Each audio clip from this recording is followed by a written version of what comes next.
Hello viewers, yes, this is Ranjana ma'am and you are watching yours as well as my channel. And yes, the thumbnail says it all. It's for my class 10 students. Many of you had requested, ma'am, please come up with Act 5, the important lines or the passages. So here I am. Yes, but before I start, you know what is coming. If you have not subscribed to my channel up till now, please do. And don't forget to press the like button once you have completed it. So what are we waiting for? So in Act 5, it is as if the conclusion or the summing up of the whole drama. It is like when you write an essay, there should be a very nice conclusion, summing up everything. We have reached the climax of the play in Act 4, Scene 1, the court scene. The evil intention of Shylock is destroyed. He is a loser.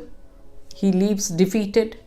But then everything should end in a proper manner. And here in Act 5, this is what we see. This is what we get.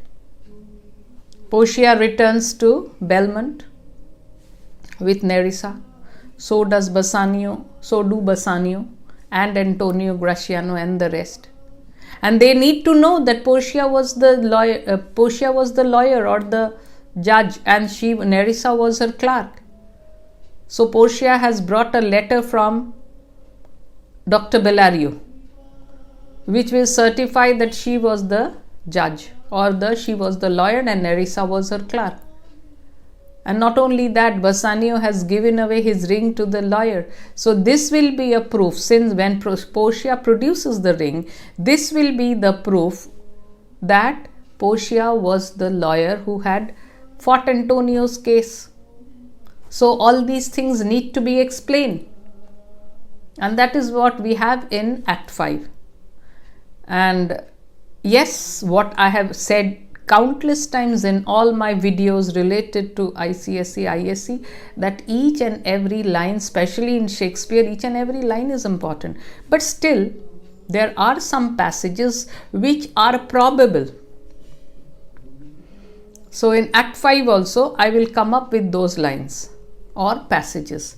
So when we start, we find Lorenzo and Jessica.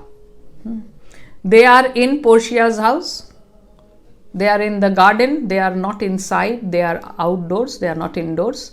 And Lorenzo notices the moon shining in the sky. So there are several references to immortal lovers. They are important. So Lorenzo, the moon shines bright in such a night as this, when the sweet wind did gently kiss the trees, and they did make no noise.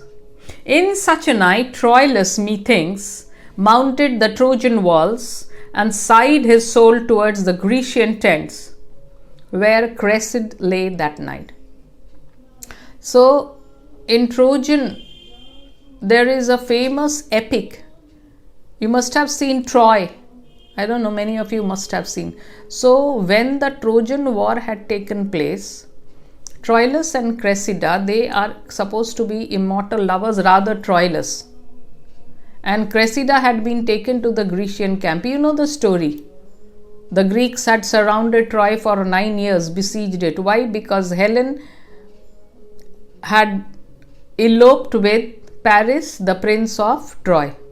And so Helen's husband Menelaus gathered all the other Greek kings and they came and surrounded Troy. But Troy had a very invincible fort and the wall of Troy was very strong. It was said that Apollo had built it with his music. So what happened? They could not enter Troy, and these Trojan soldiers, they would come out, fight, and when they found they were at a disadvantageous position, they would run inside. You all must have heard the story of the Trojan Horse also. Anyway, so what really happened here, Lorenzo is bringing in the reference of Troilus. So the moon is shining very brightly, and he says that maybe the night when Troilus had climbed the walls of Troy and had looked in a sorrowful manner at the Grecian camps where his beloved Cressida was, the night must have been just like this. The night must have been as beautiful as the night is today. The moon shines bright in such a night as this, that means in a similar night, when the sweet wind did gently kiss the trees, that means when the sweet wind blew through the trees in such a gentle manner that the trees made no sound. And his opinion is this, that the Trojan prince Troilus also must have climbed the walls of Troy and sighed in sadness as he looked at the Grecian camps where his beloved Cressida was. So he brings in the reference of a pair of famous lovers, Troilus and Cressida. Now Jessica, she is not the one to be left behind. So she also brings in a reference of another pair of immortal lovers. So what does she say? In such a night did Thisbe fearfully overtrip the dew and saw the lion's shadow err himself and ran dismayed away. So Thisbe and Pyramus, she brings in the reference of that Thisbe had been walking on the, in a frightened manner, she had been walking on the grass when she saw the shadow of a lion, and without meeting her lover, she ran away. And later when Pyramus came and he saw the lion and Thisbe's veil there stained with blood, he was of the opinion that Thisbe must have been killed by the lion. So Pyramus, after he left the place in fear, he was so disappointed that he killed himself. And then when Thisbe returned and she saw the dead body of Pyramus, she also committed suicide. So most probably, actually this is a reference from Midsummer Night's Dream, Pyramus and Thisbe. So he is of the opinion, she is of the opinion, or she rather tries to stress another pair of immortal lovers. So what had happened to them must have been on such a night. So the theme is on such a night. So it will continue for some more lines. First is Troilus and Cressida, Troilus the Trojan prince, son of Priam, and Cressida, a pair of immortal lovers. Then comes Thisbe and Pyramus. And now Lorenzo will take it further ahead. In such a night stood Dido with a willow in her hand upon the wild sea banks and wafted her love to come again to Carthage. So this is a tragedy, and they are not immortal lovers in the sense that Dido's lover had jilted her. So this is a case of jilted love. Dido was the queen of Carthage. And Aeneas, he was a great Trojan warrior. So when Troy was set to fire by the Greek soldiers, so Aeneas ran away from Troy, and then later he founded the city of Rome, but he took refuge in Carthage for some time. And Dido fell in love with him, the queen of Carthage. So he lived here for some time, but after that he left her and went away. So Dido was heartbroken. So she would be wandering around by the seashore with a willow in her hand. Willow is symbolic of jilted love or treachery in love. So after suffering a lot of sadness, it was said that she committed suicide. She drowned herself. So Lorenzo is of the opinion that maybe in such a night stood Dido with a willow in her hand upon the wild sea bank and wafted her love to come again to Carthage. So as if Dido must be walking with a branch of the willow tree in her hand and asking her lover to come back to Carthage. But he never did. He never came back to Carthage. He had some fun with Dido and then he went away, never to come back. And heartbroken Dido, after wandering for some time around by the seashore, she finally committed suicide. So this is a case of unfaithful love, but tragic, of course. Jessica, in such a night, Medea gathered the enchanted herbs that did renew old Aeson. So, Jessica, now the reference which she brings is a bit different.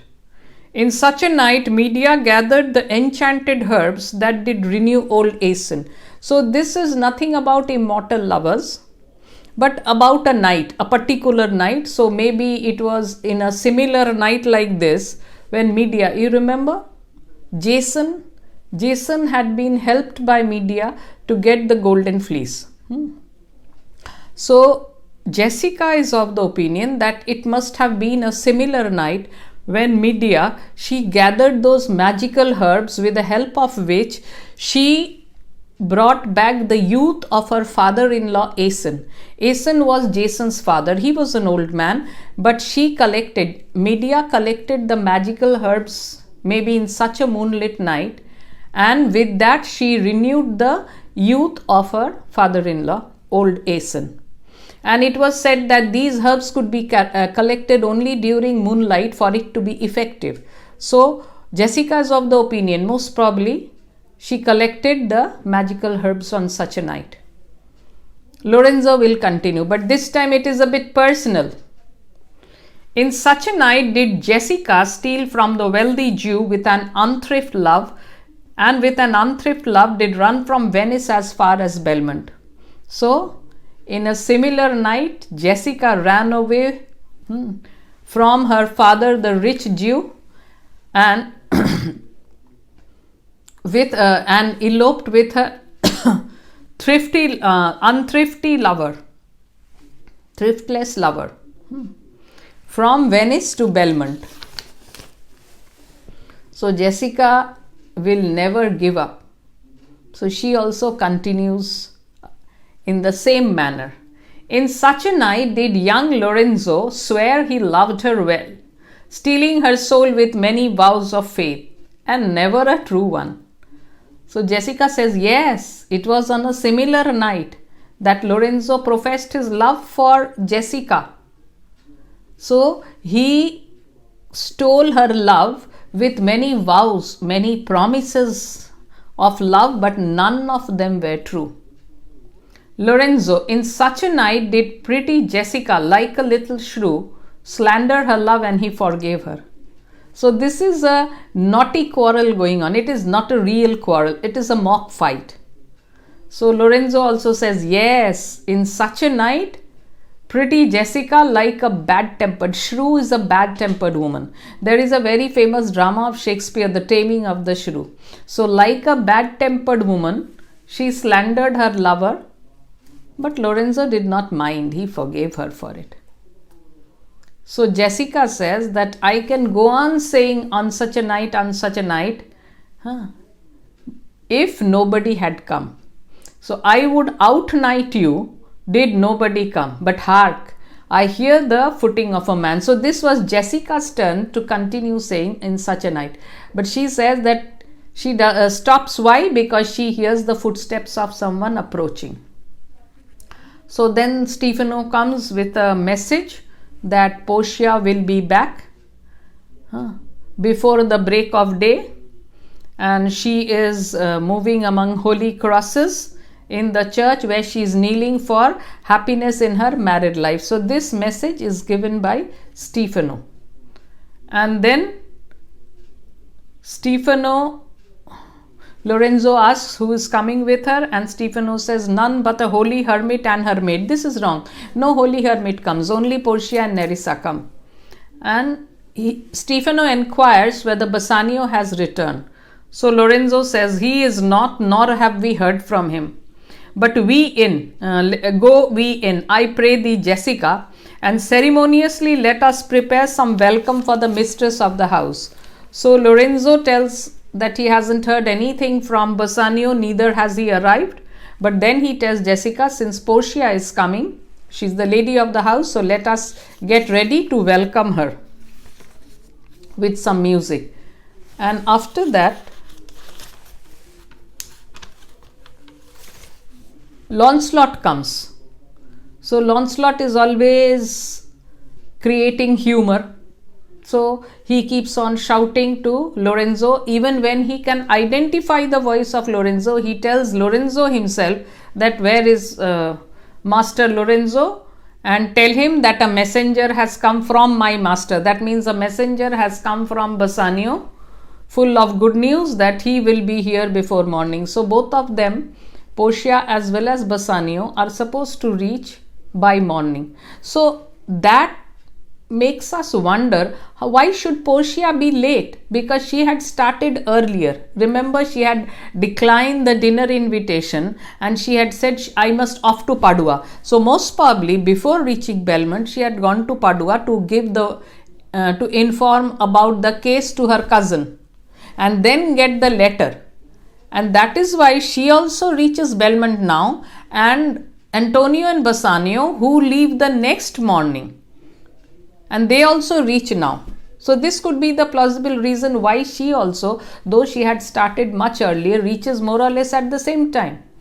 So yeah, it is very logical that she visits Padua, tells everything to her cousin Dr. Bellario, whose help she had sought in getting Antonio free. So yes, it is her duty to go and inform him. So that could be the case.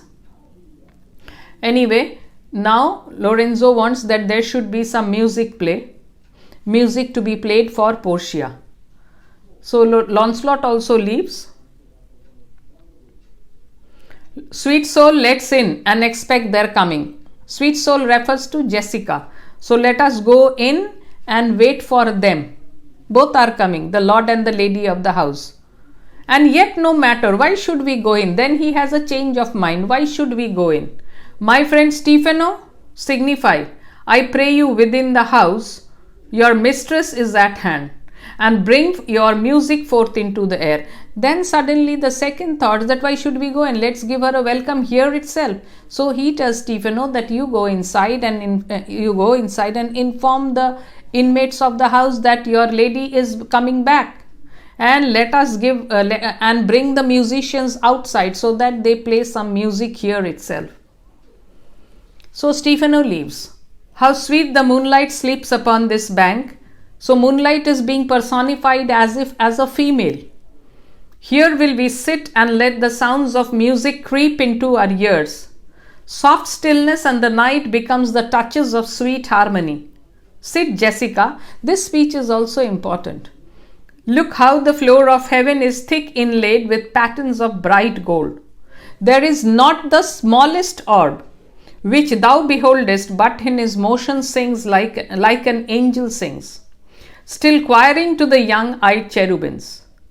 Such harmony is in immortal souls. But whilst this muddy vesture of decay doth grossly close us in, we cannot hear it.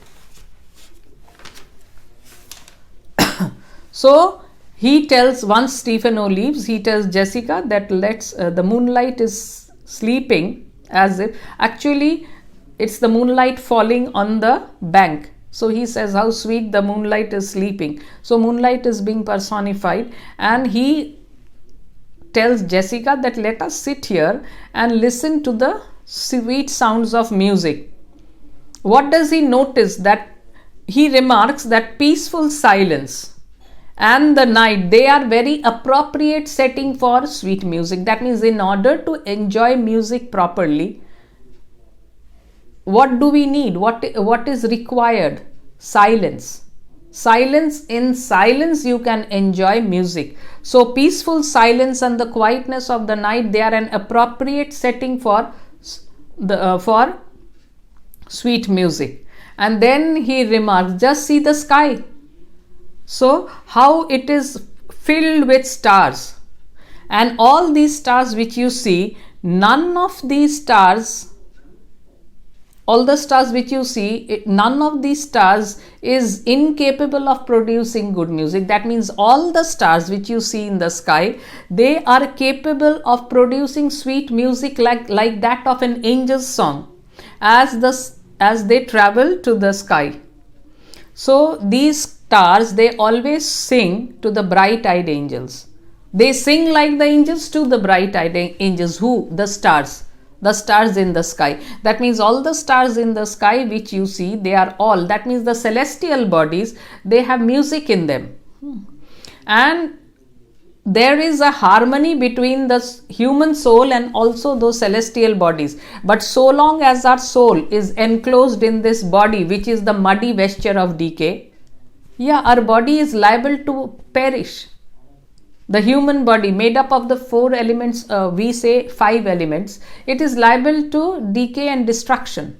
But the soul is immortal. The immortal soul has a harmony with the celestial body, but so long as it is enclosed in this muddy vesture of decay, so we cannot hear that harmony that exists between the human soul and the celestial bodies. That means the stars and the angels. Now the musicians of Portia arrive. Come ho and wake Diana with a hymn. With sweetest touches pierce your mistress's ear and draw her home with music. So he tells the musicians that sing a song to awaken Diana. Diana is the goddess of the moon. She is also the goddess of hunting, and she is also the goddess of virginity. So Jessica, I am never merry when I hear sweet music.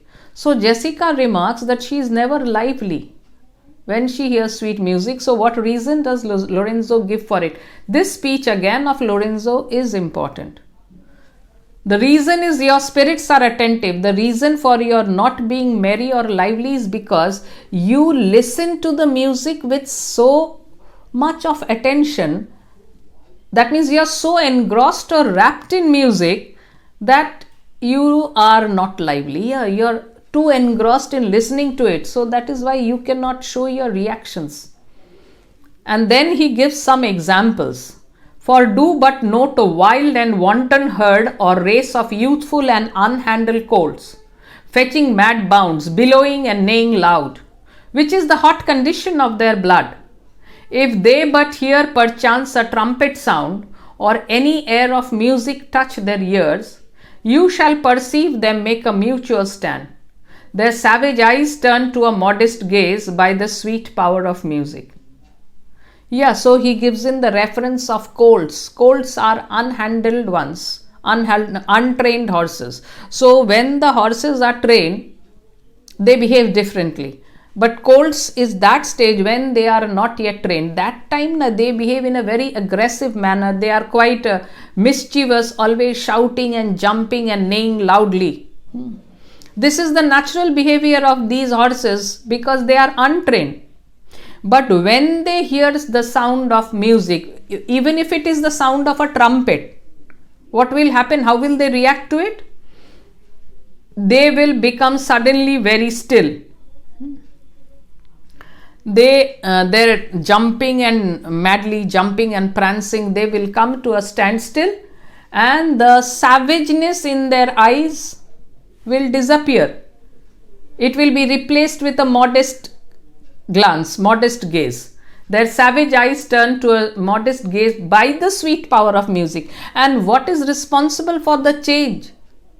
Music is responsible. Sweet music is responsible for the change in their behavior. The savageness of their eyes, the savage look in their eyes is replaced by a modest gaze. Their jumping and stamping their foots and all that, they leave them, and they just become, their behavior is very different. They suddenly stand still without making any movements, and as if they prick their ears, and when they listen to sweet music, the savageness in their eyes disappear.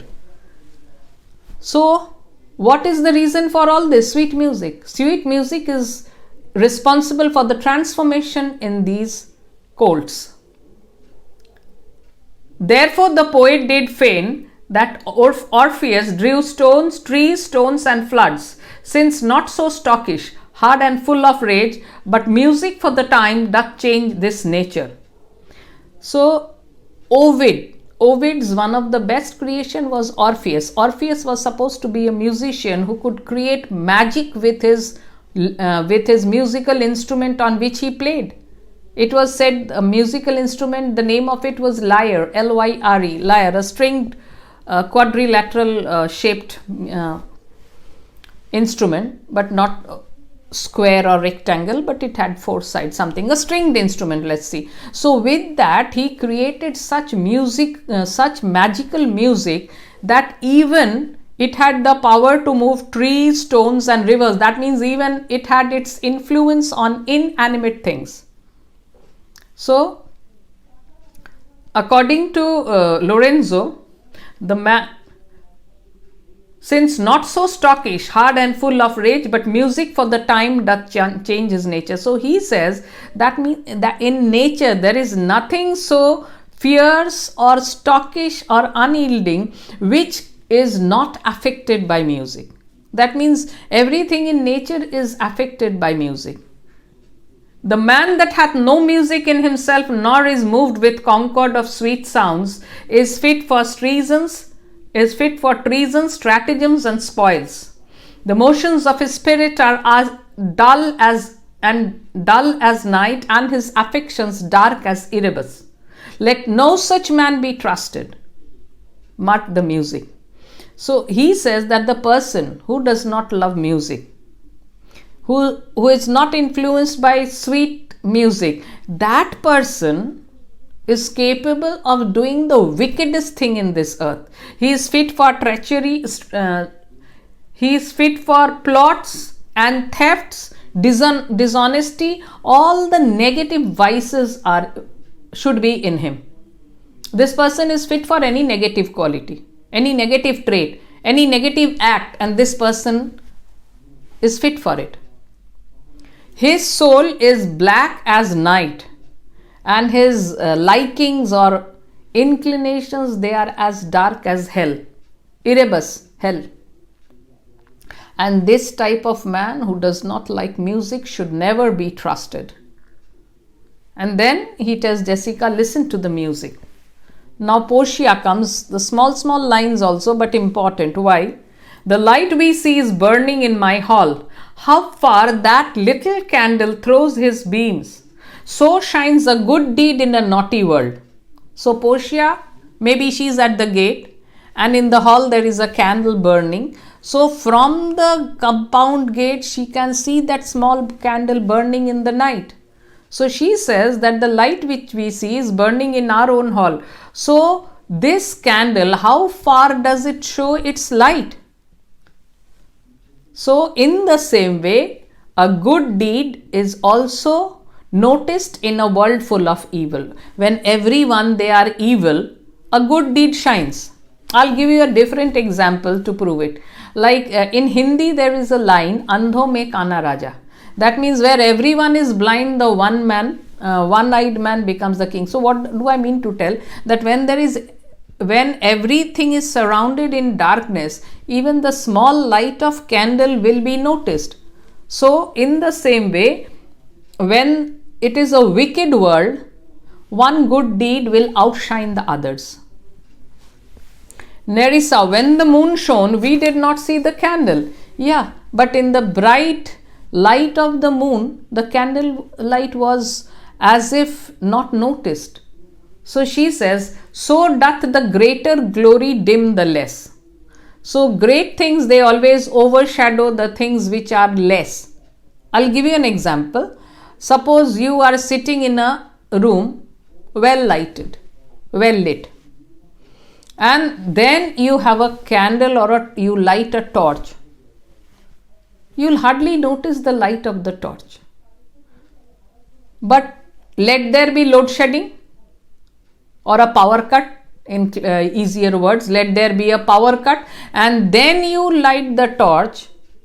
Yes, that torch light makes an impact. It helps you to go and find the emergency switch or whatever it is. But when the room was flooded with light, the light of the torch had no significance. So the greater glory always overshadows the less.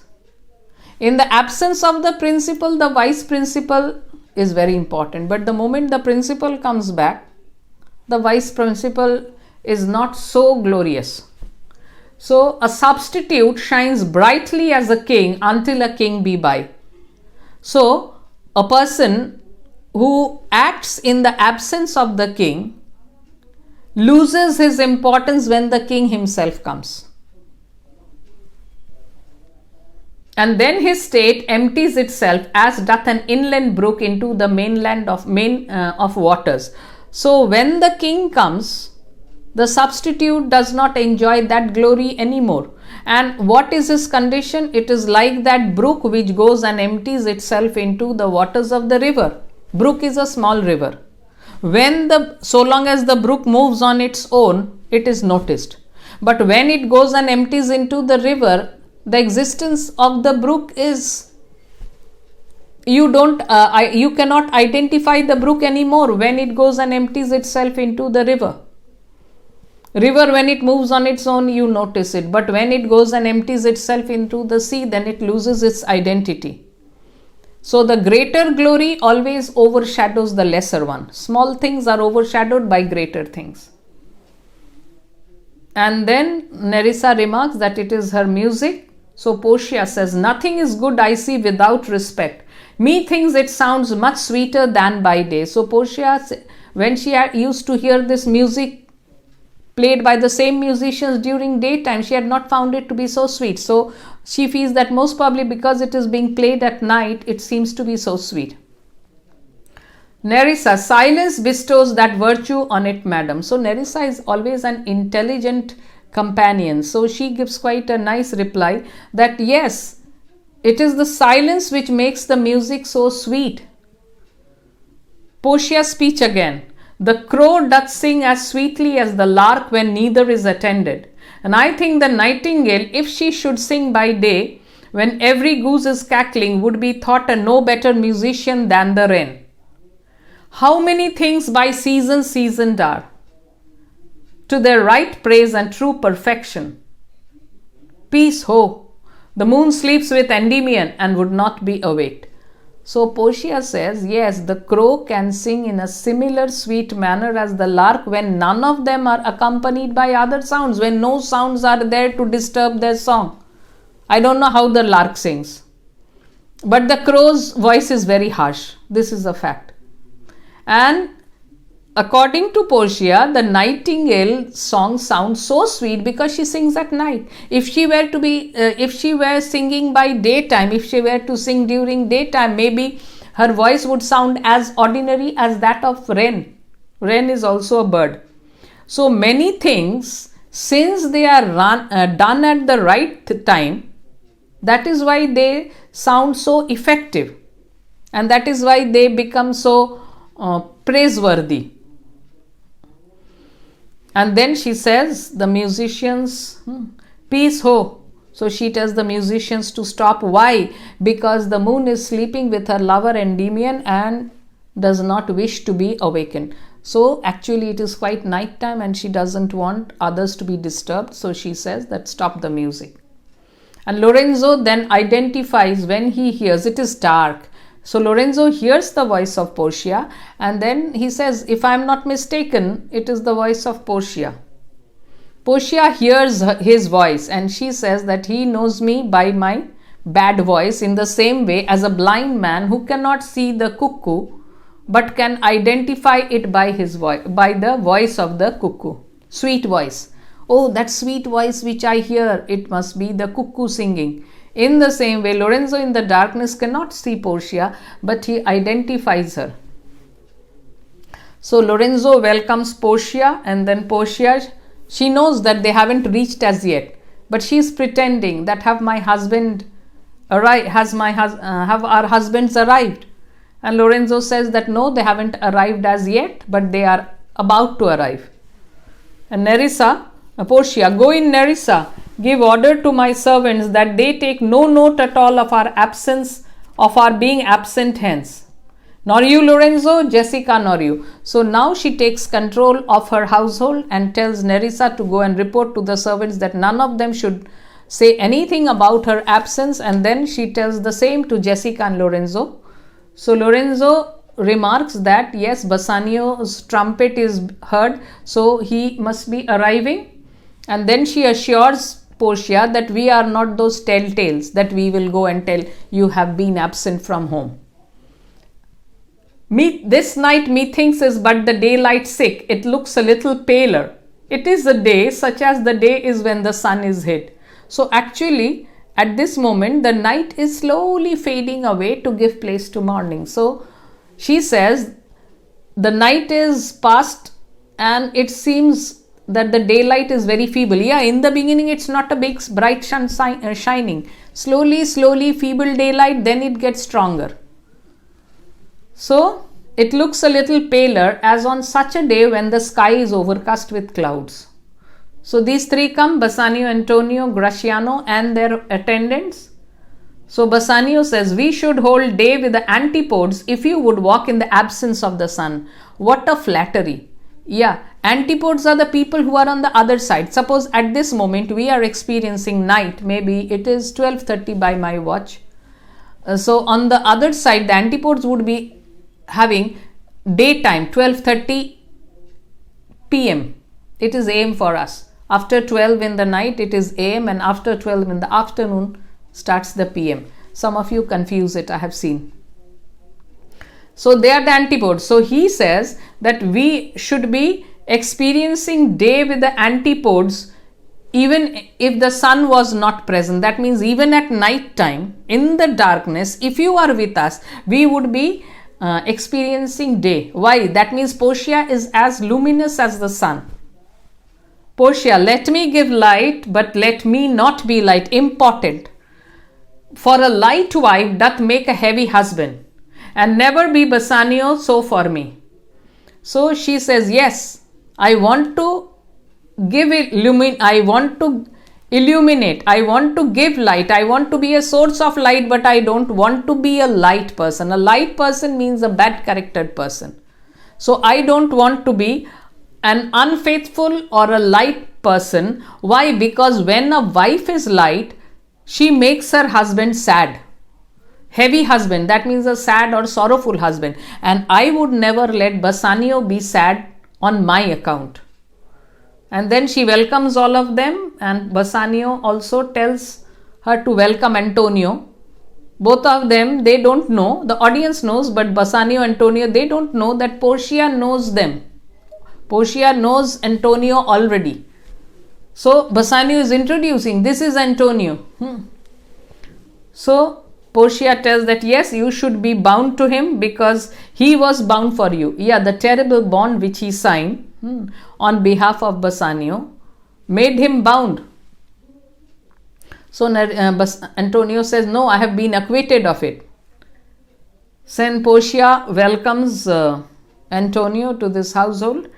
And then in the meantime, Nerissa has picked up a quarrel, a mock quarrel, and she starts accusing Gratiano of being unfaithful. And poor Gratiano, he keeps on swearing.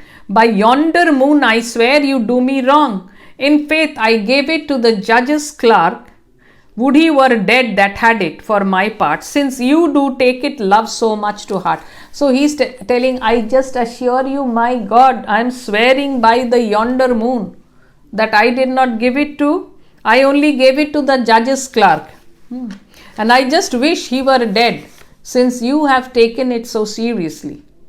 And Portia, she knows what the quarrel is about, but she's pretending innocence, and you've started quarreling now only. That means just he's arrived and you've started quarreling. So Gratiano says, about a hoop of gold, a paltry ring that she did give me, whose posy was for all the world like cutler's poetry upon a knife, love me and leave me not. So Gratiano tries to make the matter seem very insignificant. He says that, oh, she's fighting just for a small ring, and which had a poetry written on it that love me and don't leave me. But Nerissa, she is determined to trouble Gratiano. So she says, what talk you of the posy or the value? You swore to me when I did give it you that you would wear it till your hour of death, and that it should lie with you in your grave.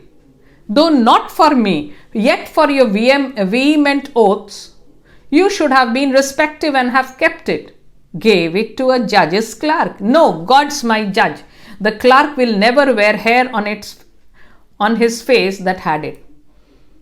So Nerissa is quite naughty. So she's enjoying the misery of her husband, and says, oh, why are you talking about the value of the ring? Why are you talking about the poetry of the ring?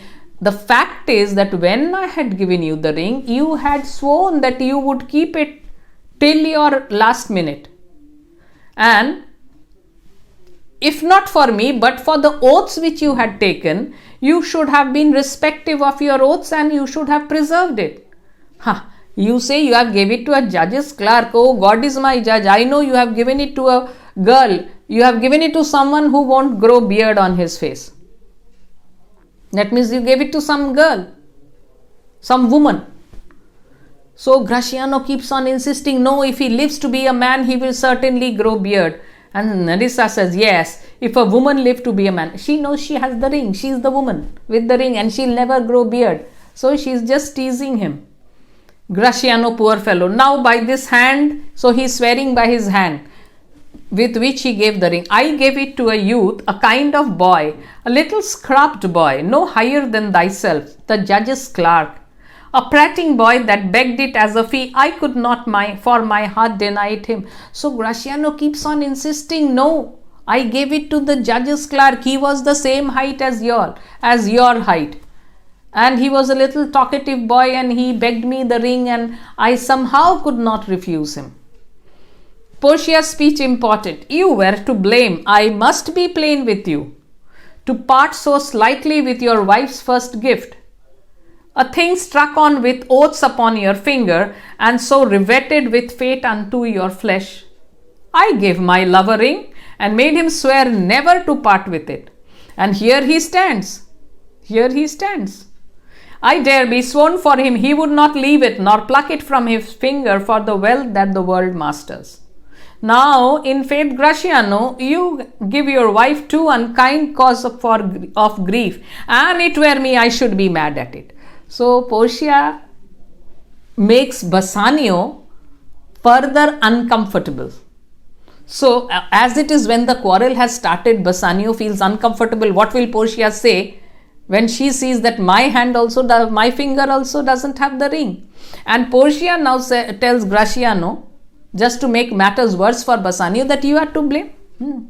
You have treated your wife's first gift very lightly. This has been struck on your hand with oaths. And my husband stands here. I have given him a ring. And I know I can swear on behalf of him that he would never give the ring even if he were to be offered the wealth of the whole world. So Gratiano, so deliberately she is saying all this because she has Bassanio's ring with her. So imagine how embarrassed Bassanio must be feeling. So Bassanio, why? I were best to cut my left hand off and swear I lost the ring defending it. So Bassanio says the best thing would be for me to cut off my left hand and say, see, my fingers are missing because in trying to defend the ring I lost my fingers. That would have been the best thing for me to do. So Gratiano feels, why should I suffer alone? Let Lord Bassanio also suffer because he is in the same predicament. So he immediately says, my Lord Bassanio gave his ring away upon the judge that begged it and indeed deserved it too. And then the boy, his clerk, that took some pains in writing, he begged mine, and neither man nor master would take aught but the two rings. So he also tells Lord Bassanio, I am not the only one to give it. He gave it to the judge, I gave it to the judge's clerk. Because none of them, neither the master nor the servant, would take anything but the rings. But they deserved it. Especially the judge deserved it. So Portia pretends innocence and asks, which ring did you give? So Bassanio feels it's no use telling lies. It's better to confess. And he says, that ring which you gave me. So now Portia pretends to be angry. So your heart is also, your false heart is empty of truth. And I will never be your wife until I see the ring. Nerissa also gives the same opinion. So Bassanio, he is distraught. Sweet Portia, if you did know to whom I gave the ring, if you did know for whom I gave the ring, and would conceive for what I gave the ring, and how unwillingly I left the ring, when not would be accepted but the ring, you would abate the strength of your displeasure. So Bassanio tries to explain to Portia That the person to whom I gave the ring, if you knew him, the person for whom I gave the ring is Antonio. I gave the ring. If you could understand why I gave the ring and how reluctant I was when I gave the ring, because the lawyer would accept nothing but the ring, then I'm sure you wouldn't be so angry. So Portia, in the same tone, she says, if you had known the virtue of the ring, or half her worthiness that gave the ring, or your own honor to contain the ring, you would not then have parted with the ring. So she continues in the same manner, ring, ring, ring. So if you had realized the sacred value, this is a ring given during marriage. So this is something secret, but you didn't understand the value of the ring. If you had realized the value of this ring, the person who gave you the ring, if you had valued her, if you had considered it as your honorable duty to retain the ring, you would not have parted with it. What man there is there so much unreasonable, if you had pleased to have defended it with any terms of zeal, wanted the modesty to urge the thing held as ceremony? She is saying this now, but earlier she had said, if your wife is not a mad woman, surely she would have not been angry with you forever. And now she is telling, how can a man be so unreasonable? If you had explained to that person the value of the ring, how important the ring was, he wouldn't have been so rude enough to ask the ring from you. Nerissa teaches me what to believe. Yeah, I am sure some woman has the ring. So Bassanio again, no, by my honor, by my soul, no woman had it but a civil doctor, which did refuse 3,000 ducats of me and beg the ring, which I did deny him and suffered him to go displeased away. Even he that had held up the very life of my dear friend. So Bassanio tries to explain, no, I swear by my honor, by my soul, I didn't give it to a woman, but to that doctor who saved the life of my friend. But I had first refused the ring, that very person who had saved the life of my best friend, and yet I had refused the ring. What should I say, sweet lady? I was enforced to send it after. Yeah, initially Bassanio had refused, but later Antonio forced him. I was beset with shame and courtesy. My honor would not let ingratitude so much besmear it. Pardon me, good lady, for by these blessed candles of the night, had you been there, I think you would have begged the ring of me to give the worthy doctor. So he feels that I felt very ashamed. Why? Because I had refused him the ring. So it was my sense of honor which made me feel that I won't let my sense of honor be smeared by ungratefulness. I would appear ungrateful. I didn't want my honor to be stained with ungratefulness. So my lady, please forgive me. I am swearing by the stars above that if you had been present, you also would have told me to give the ring to that person. Then again, Antonio says later, few lines later, Antonio blames himself for the quarrels. Then Portia says, no, you are welcome here. And then Bassanio again asks forgiveness, and he says, Portia, forgive me this enforced wrong. In the hearing of these many friends, I swear to thee, even by thine own fair eyes. So here he again makes a mistake. He swears by the eyes of Portia. Person has two eyes, Portia has two eyes, and Portia catches that and says, mark you that in both my eyes he doubly sees himself. So he sees himself in one eye and the other eye. So in each eye one, swear by your double self, and there is an oath for credit. So Portia makes him all the more miserable. Oh, he's swearing by my eyes. So he sees two of himself. That means he's swearing by his double nature. Should such an oath be given importance? Should such an oath be believed? Bassanio, he doesn't know what to say. So then he swears by his soul. We have only one soul. Nay, but hear me. Pardon this my fault, and by my soul I swear I never more will break an oath with thee.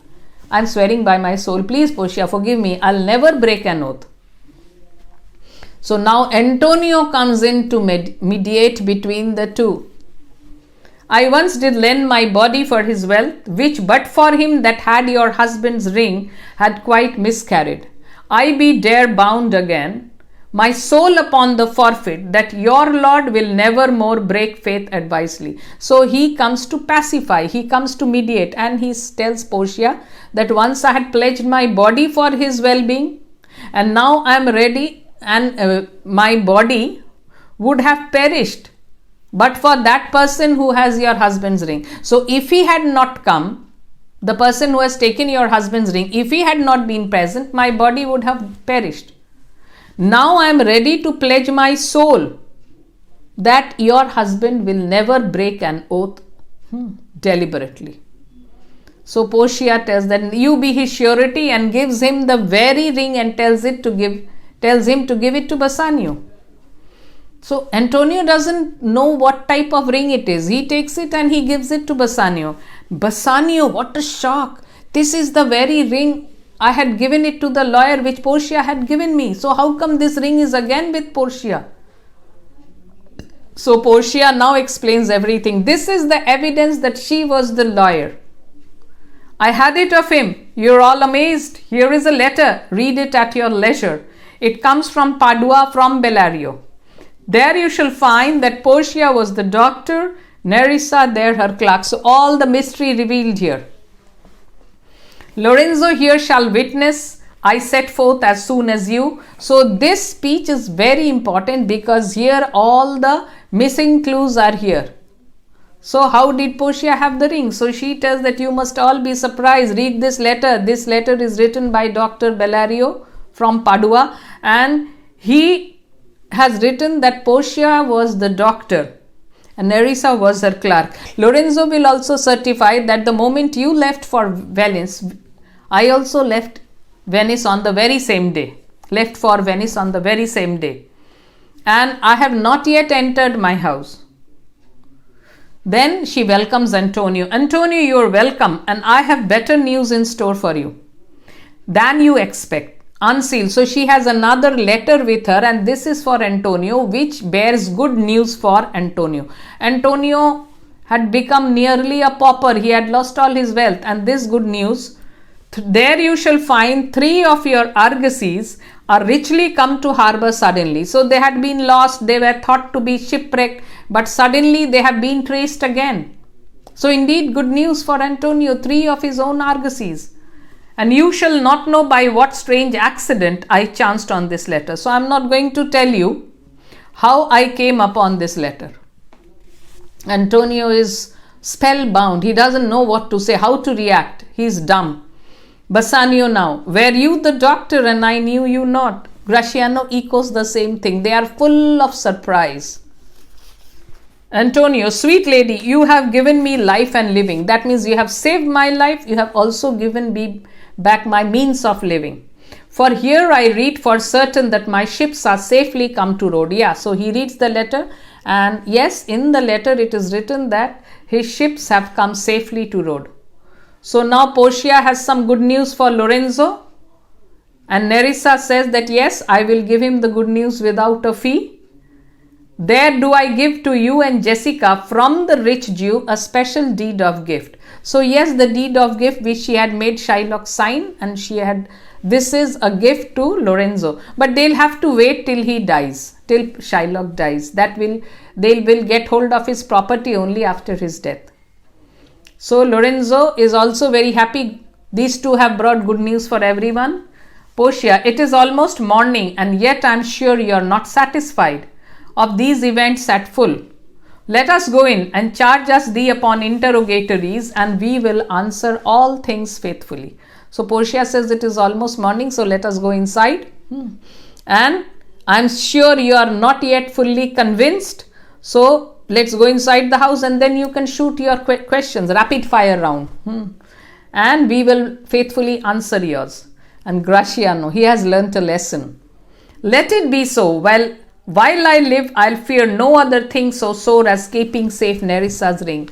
So he says that yes, whatever it is, let it be so. But so long as I am alive, I will always be careful not to lose Nerissa's ring. I shall always see that I don't lose Nerissa's ring. Why? Because this ring has caused so much of trouble. So next time he will be too careful. So Nerissa didn't give the ring to Gratiano. Anyhow, so these are the important passages, and yet I say they can give you questions from anywhere. But if you prepare them, I'm sure we have gone through all the important lines from the drama point of view. After that, it's for the it's for the question setters, it's for the paper setters. It's their domain. But still, I have discussed it in details, which are the lines which are important. Anyway, so now, yes, let me bid you goodbye. Happy preparations.